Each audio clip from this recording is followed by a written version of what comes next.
there's much more expectations in the Torah from the husband towards the wife than the wife towards the husband.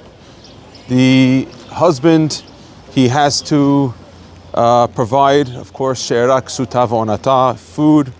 He has to make sure that she has food. She has to make sure that she has to have clothing. Now that clothing has to be on the standards of his standards if he's above her standards, and her standards if she's above his standards. So he's always going to be against the husband's side. So he has to make sure that she has clothing according to the standards she came into the marriage with. If she was above his, or if his standards are above hers, he has to give according to his standards. When we think about, let's say, the woman's responsibility towards the husband, she needs to basically make sure that the house is running, take care of the kids, and a lot of times men, when it comes to this, they start to have feelings that they're not happy. You know, a woman really wants from her husband basically like two things. She wants that he should be happy around her, and also to be kind to her. Those, of course, are his responsibilities towards her, in the sense the Rambam says a person should not bring his sadness into the house. A wife is not a husband's therapist, and sometimes he feels that that's what he can get out of her, free therapy. Should have pity on him. And that's not the way. Of course, he should share with her what he's going through, but he has to be able to differentiate between letting her know what he's going through and at the same time letting her feel that he is happy that he's with her.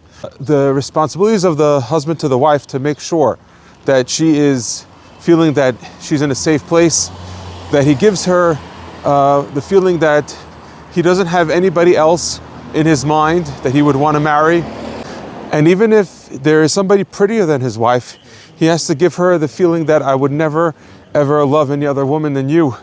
It's so interesting that Rabbi Akiva, when the Talmud talks about how the pasuk says that a person finds in his wife ervat davar, he finds in her a disgrace, something disgraceful, he could divorce her. Now the Rabbi Akiva says, what does it mean he finds in her something disgraceful he could divorce her? He has found a woman that's prettier than her. Or if another opinion in the Talmud is that if he has a time when she ruins the meal and she doesn't make a good meal for him. This is something that's very strange. How could it be that the Torah was allowing a husband to get rid of his wife, divorce her, if he finds a prettier wife or if she doesn't make a good meal? The Rav Ben Tzur Bashul writes that what it means is that if a man is willing to divorce his wife for finding another prettier woman than her, if a man is willing to divorce his wife because she can't make him the food that he likes or the way he likes it, then the biggest kindness for this wife that he would divorce her. She shouldn't live with a man who has that type of behavior. Of course, sometimes there's children involved. You can't just break up a marriage. But generally speaking, if he's such a person, then this is not a healthy person to live with. It's a husband. A woman at her core, she needs to feel unique.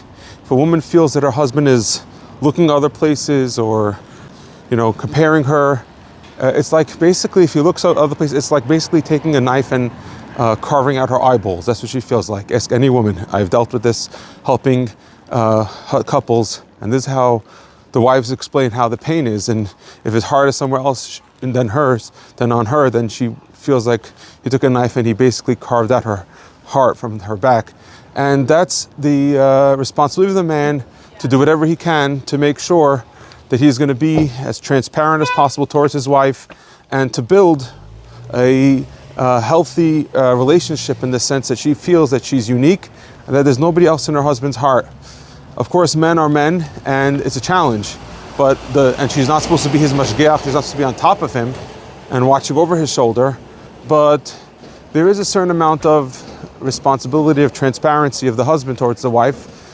This is something so interesting that regarding the food that the husbands expect from their wife, her responsibilities is that, I'm really working so hard to bring food into the house, to money into the house. I buy the groceries. All I want from her is to make my food on time and to make me good, fresh food. The truth is that halachically, although that she has to make the food, but that she doesn't have to make fresh food every day.